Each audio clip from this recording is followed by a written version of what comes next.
How many times have you set a goal, whether you've written it down or whether you've just had it in your head, and before you even know it, you've talked yourself out of achieving it, or a few weeks have gone by and you haven't done anything towards it? It was kind of like this pipe dream. So you put it on the shelf and you think, well, it'll never happen because I haven't made any progress so far and everybody else seems to be doing better than I am. So I'll just stay over here in my lane doing what I'm doing now. If this is you, then this episode is definitely written for you, because I'm talking all about goal setting, but goal setting, not just an arbitrary goal where we're going to get our planners out every month and we're going to write a goal or every new year. This is like goal setting with the view that we're actually going to achieve it. So in this session, we're talking about action steps. We're talking about setting a goal and then doing something about it so that you actually make progress.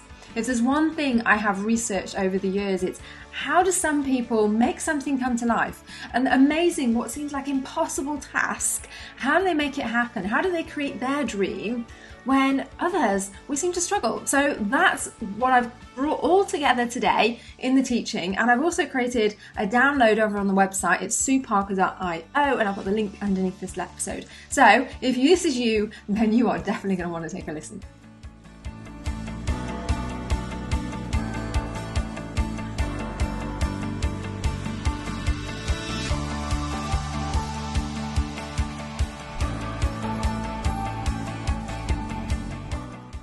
Hello. Well, this episode is talking all about goal setting with a view to actually achieving them. And it was kind of spurred on because I've been doing a lot of research lately, a lot of reading. Think and Grow Rich is one of the books. The Alchemist is one of the books that I've read over the last couple of months and probably reread a few times with the kids. And all of those books sort of point you to a direction of what is it that's the making of somebody, their internal mindset, if you like, the shift, their perspective, if they succeed versus the people who don't succeed. And you know, for many years I felt like I was that sort of person, and this kind of got brought up over the weekend because I picked up my diary from 5 years ago, a journal that I used to write in for 5 years ago, and I saw these goals written down. And at the time they felt real. It was like, no, I am definitely going to do this time. I am definitely, and very similar to now. I have my son, he's 6 years old now, and it was very much about creating more freedom and flexibility in my life. So I set these goals all around achieving more freedom, being able to control my time, being able to spend more time with him, being able to have a work that really fulfilled me. And I set these goals and I didn't do anything about them, because here's what happens, isn't it? Life gets in the way. I don't know if you find this, but the next week goes by and you haven't done anything with your goals. You've written them down, you're really buzzing, you've got this inspiration, you're like, yeah, I can do that. And then a week later, you've not found any time. There seems to be life getting in the way. I'm busy, I've got a kid and I've got work, and nothing's happening. And then before you know it, 4 weeks have gone by and a month, and these goals are kind of like so distant. This dream, this memory, this vision, it's kind of arbitrary then, isn't it? I'm not focusing on it. It's not going to happen. I've almost just lost caring for it. I mean, have you ever been there where you've set them and then time's gone by, life's got busy, you can blame the kids. I do that. I blame the lack of time on the fact that I have a family, the fact that, I have a relationship, I have a husband, I have busy corporate work. I blame busy job and busy with family as being the reasons. And then other projects that happen that you get side rolled into, you get sideswiped into. And I blame those things for why you don't fulfill something. So I really want to get to the point where I'm helping you with the ways that I've managed to set goals. And then when I have set the goals, when I've made progress, and those months are categorically different to the rest. And that's where, you stop binging on social media and looking at everybody else's websites and thinking they're so much better.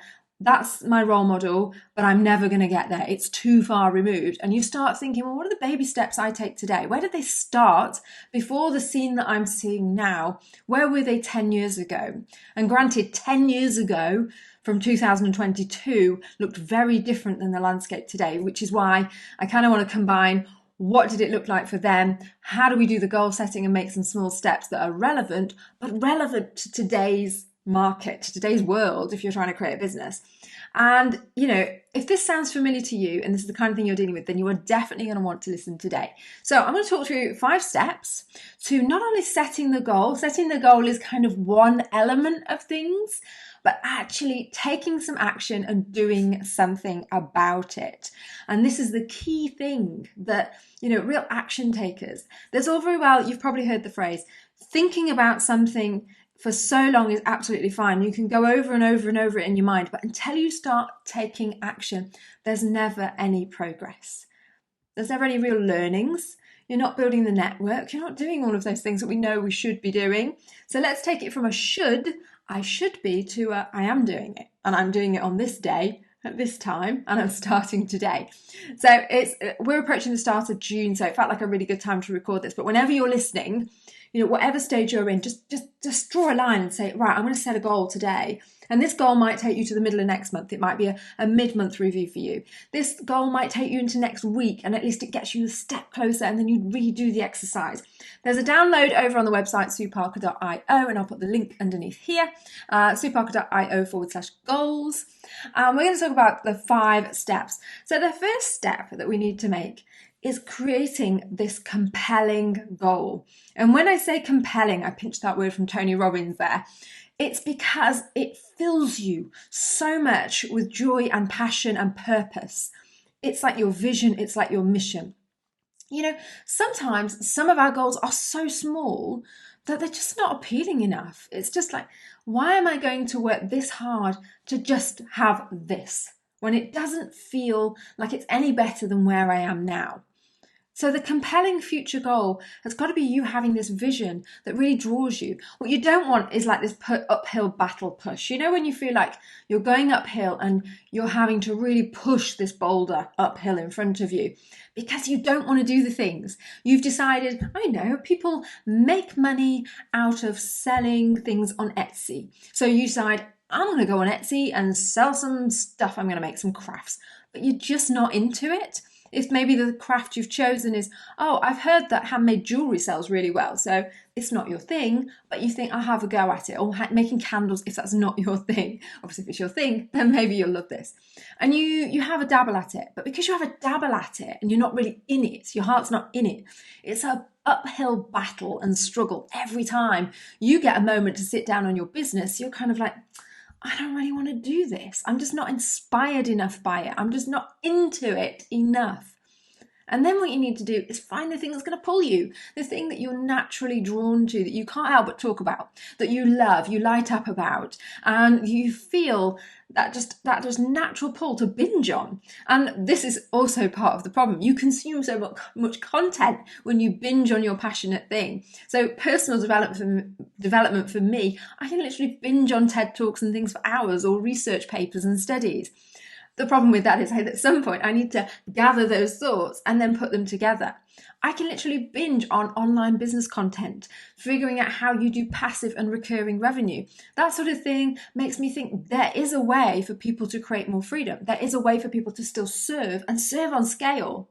So whatever it is that creates that compelling future to you. I talk a lot about the purpose of this is to create a better work-life balance. What does that look like for you? Imagine the perfect day where you get up, you're in control, not your boss. You're the boss. You determine the hours you're going to work. If you want to attend sports day that day, if you want to go shopping or meet some friends for 2 hours in the middle of it, if you want to go to the gym, go for a run along the beach, you have this compelling future that you can envisage in your mind. And once you've identified it, get your journal out. And this isn't like a one line goal that we're going to set here. This is something I want you to draw out, write out in detail. And, the detail will come out of that. The goal, the big thing that you're aiming for will come out of that. Then the most important thing you do is when you've written that out is you take some immediate action. That can be as simple as sending an email to somebody, introducing yourself and saying what you're interested in and that you'd like to talk to them. Can I have an introductory call? It could be connecting with a few people on LinkedIn and following up with some messages. It could be scheduling, going to a conference, all about the thing you're passionate about. I went to Expert Empires about a couple of months ago, and I went to that because I was passionate about becoming an expert in my field, and I wanted to know about how other people who were as passionate about their expertise were sort of building their audience and creating their sort of tribe and community that they could serve. So I decided to sign up for that. It was a no-brainer. Often go on your instincts because they're probably right. So that immediate action could be absolutely anything. It could be scheduling something, it could be doing something, sending an email, booking a course. It can be booking to go to a conference, a networking event. It can be reaching out to a couple of friends. It could be going in the other room and telling somebody all about your goals and what you're going to do. And then the first step might be to go and buy your domain, whatever it is. Set up your Facebook group. Take some action today, immediately, as soon as you have written this goal, because that will give you two things. It will give you something to celebrate, and it will give you immediate progress that tells your brain the feedback that says you normally don't do anything about this, Sue. You don't normally do anything when you set a goal. You're lazy. You just let it sit there and simmer and hope that somebody else will do all the work for you. This is you telling yourself, oh no, I'm an action taker now. I'm no longer that person that sits back and shelves my dreams and prioritizes the busy work in life. I took some action today and I'm going to take some more action tomorrow. See, we're starting to reprogram our brain, a bit of brain priming there. And that's also what your goal and vision writing will do. It will give you that brain priming. The third thing, this is really important and definitely the one that most people, particularly me, leaves till last. Why? Because I think no one else is interested. How can anybody be interested in what my business goal is and even consider whether they would want to work with me if I don't tell them what I'm doing? So this is where you tell everybody, and I mean everybody. You might want to be cautious about the naysayers because you might still be quite guarded about negative feedback. It might affect your beliefs. And if it's going to affect your belief in your confidence, then you might want to just weigh off those people for now. But when you do get those negative people, when you do get the naysayers, instead of thinking, oh, they're right, I can't do this, I'm hopeless, I'm never going to work. Instead, I want you to believe so concretely in your idea, so determined in your idea. I want you to believe in it.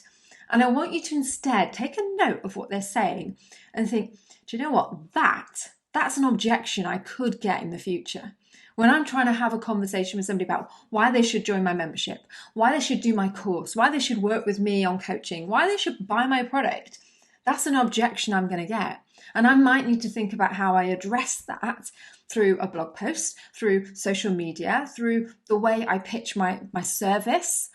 So take a note of that. That's actually really helpful. They have a blocker. They can't see it, but I can see it because I'm over here. I'm on my journey. I've set the vision. In my mind, it's already done. I've considered it done because I've written this really detailed emotional description of what it feels like to have achieved my goal and what it looks like. And then they've somehow got to get from where they are to what I'm seeing, and they can't do it. So tell everybody and make sure you note down what the negative responses are so that you can overcome those objections. You can think about what do I need to educate them to help them see what I can see? Because the truth is, most people who were incredibly successful over the years, and we're talking about, Ford and various other people, Einstein, all of these people, they were incredibly successful, but at some point, everybody thought they were insane. They were crazy. It was never going to happen. They were negative people who said, you are crazy. And they achieved incredible things because they had their belief and they didn't let it shake them.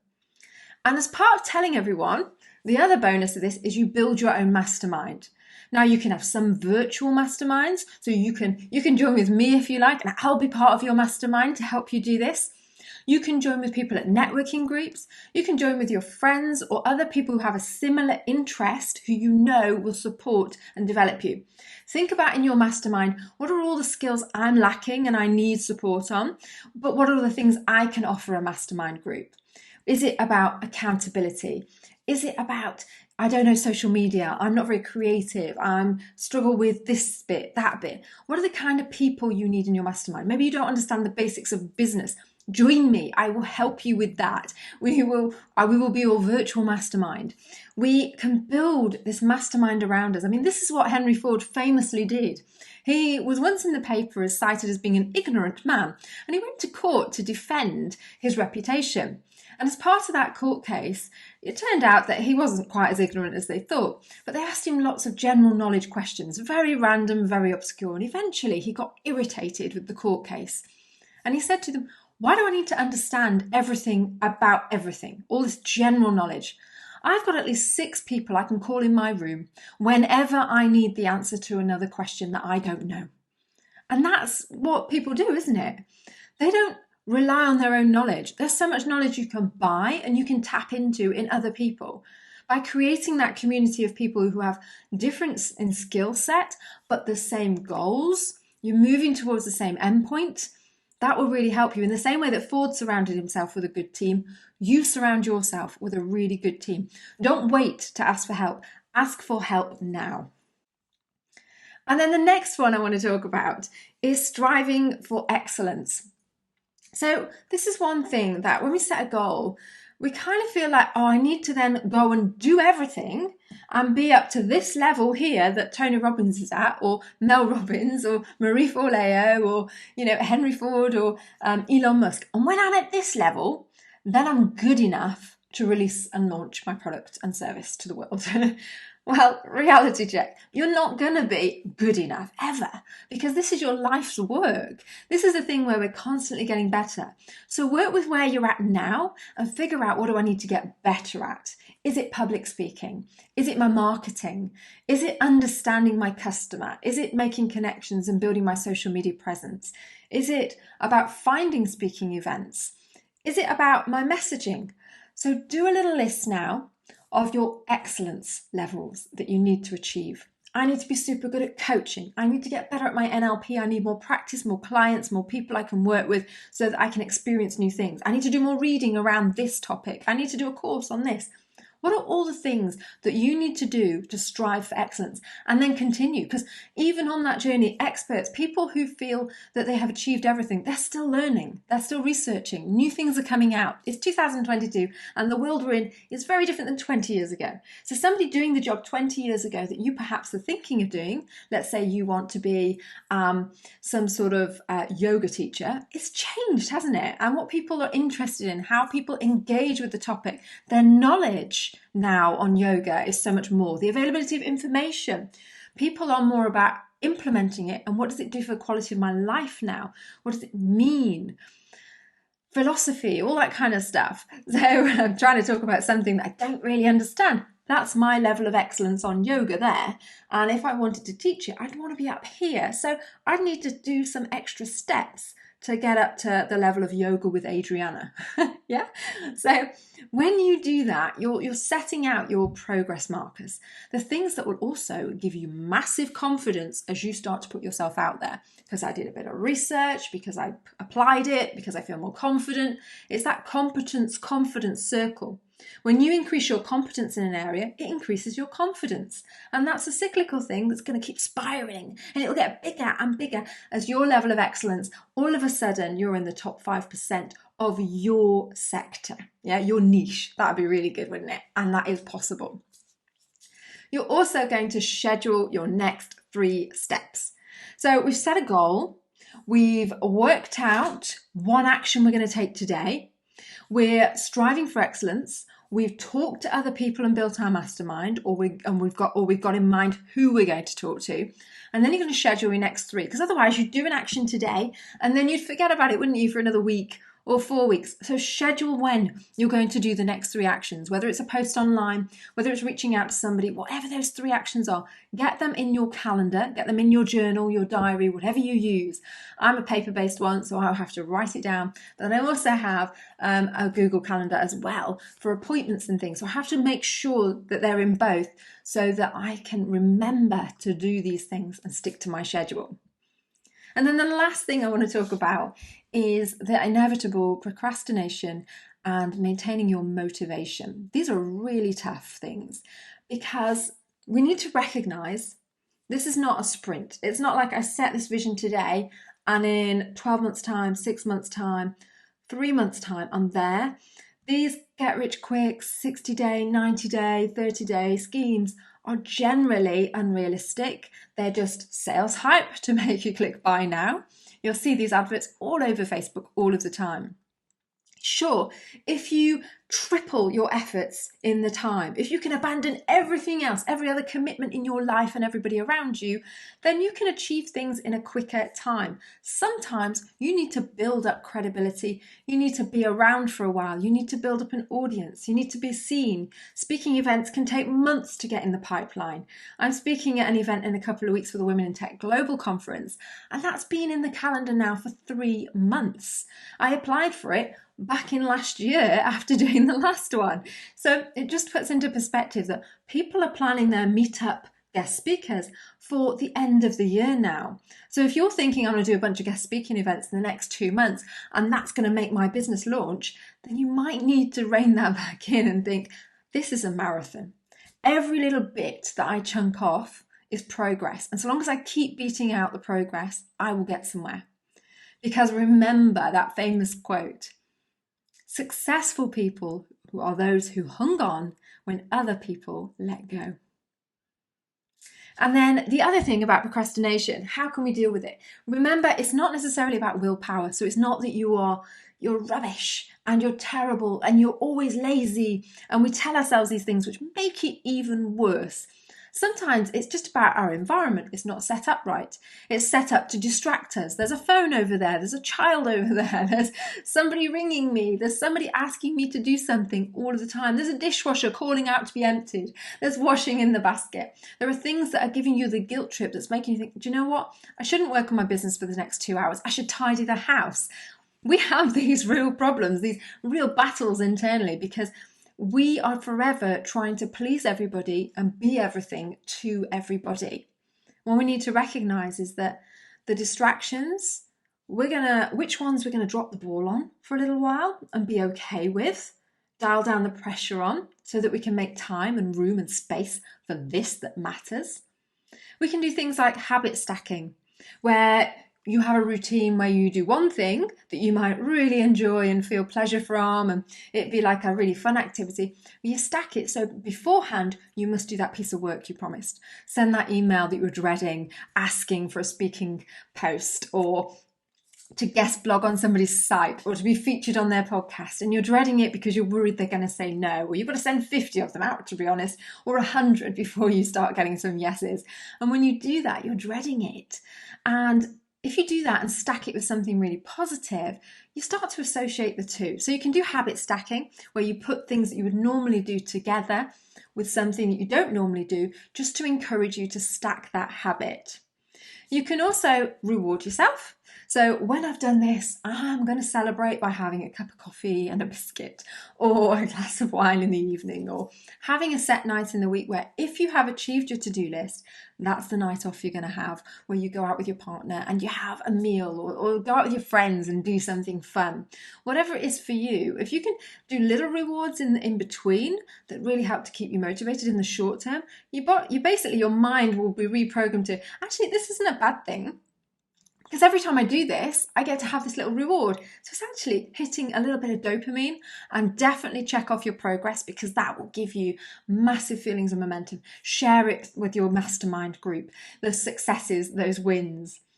And then the other thing you can do is false starts. So this is a trick. You can promise yourself that you'll probably do 60 seconds or 2 minutes or one line of a blog post anytime, can't you? You know, that's an easy one. It's not like saying you're going to sit here until the whole thing's finished, until you've written your first book, all in 1 week. That's daunting, isn't it? That task is so big. We know we need to break it down. But when we break it down, we sometimes chunk it up and it still feels so daunting, because we're looking at that big thing we've got to produce, the book I've got to write, or the presentation I'm delivering in 2 weeks that needs to be ready. How's about you sit down and promise yourself, well, I'll just do 1 slide today. I'll just do 1 slide in this sitting. Once you've got momentum, what you'll find is it's really difficult to come away from something and go do something else, because you just want to carry on. You've got the momentum, you've got the flow, you've got in the zone, you've got in the mindset, and you probably will do 5, if not 10 times as much as what you originally set out to do provided you don't have the distractions and interruptions. So there's loads of things that you can do to try and manage your motivation and beat procrastination. Hopefully I've given you some really good examples there. So I look forward to seeing you over on the blog. It's sueparker.io/goals if you want the workbook. And I will speak to you again very soon, but I want to see these goals. So if you want to email me, it's hello@sueparker.io. I would love to see what kind of things you're dealing with. If you're trying to build out a mastermind, if you're trying to, what blockers have you got? What things do you need help with? Who do you need in that support group to really help you? And I can't wait to support you more on this journey, because we're going to be talking about all sorts of things. What am I looking at? The contact planner now. I'm thinking about, we've got some sessions on business budget planning, so some basics on business terms. You've got to know that, because we've got to make some money here. Otherwise, we're not going to be escaping the rat race at all. We've got a successful entrepreneur, mum of 3, I think, an entrepreneur who's joining the podcast with us to share her success story and how she juggles everything. We've got overcoming self-doubt. We've got wellness, managing your energy levels. You know, they're probably dipping every now and then. Well, how do we manage those so that we can still make massive progress? So there's actually lots of things. We've got some mindfulness stuff going on. We've got lots of stuff on social media, building your brand, your personal brand. Personal branding is actually my topic for my talk in a couple of weeks. Spreading your message, building your audience and your confidence, all of the elements that are right at the start of the business journey, but quite often get missed, because what people do is they want to jump in and sell you a service that says, this is how you build your product, this is how you deliver your service. But we're not even at the stage where we have an audience to build our product for, to sell to, who we understand exactly what they want. We're just trying to second guess it. So we need to do the first steps first things first, and then we will be setting up ourselves for success.